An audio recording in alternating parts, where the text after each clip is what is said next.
بسم اللہ الرحمن الرحیم۔ السلام علیکم ورحمۃ اللہ وبرکاتہ۔ معارف الحدیث کتاب المعاملات والمعاشرت۔ باب جس عورت سے نکاح کرنے کا ارادہ ہو اس کو ایک نظر دیکھ لینا گناہ نہیں بلکہ بہتر ہے۔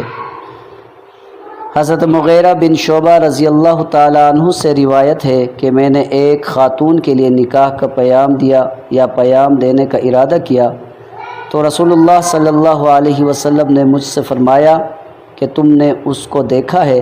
میں نے عرض کیا کہ میں نے دیکھا تو نہیں ہے۔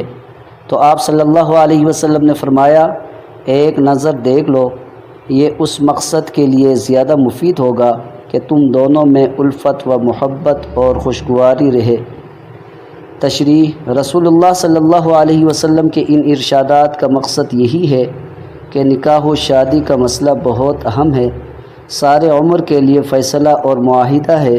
یہ مناسب نہیں کہ یہ معاملہ ناواقفی اور بے خبری کے ساتھ اندھیرے میں ہو، بلکہ واقفیت اور بصیرت کے ساتھ ہونا چاہیے۔ قابل اعتماد لوگوں اور خاص کر عورتوں کے ذریعے بھی صحیح معلومات حاصل ہو سکتے ہیں۔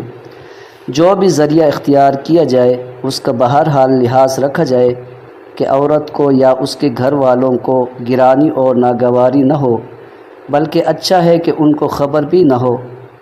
سنن ابی داؤد میں حضرت جابر رضی اللہ تعالیٰ عنہ کا یہ بیان مروی ہے کہ میں نے ایک عورت کے لیے نکاح کا پیام دینے کا ارادہ کیا تو رسول اللہ صلی اللہ علیہ وسلم کی اس ہدایت کے مطابق میں چھپ چھپ کر اس کو دیکھنے کی کوشش کرتا تھا، یہاں تک کہ اس میں کامیاب ہو گیا، پھر میں نے اس سے نکاح کر لیا۔ ویڈیو اگر پسند آئی ہے تو ضرور چینل کو سبسکرائب کریں، ویڈیو کو لائک کریں، ایک پیارا سا کمنٹ کریں۔ شکریہ۔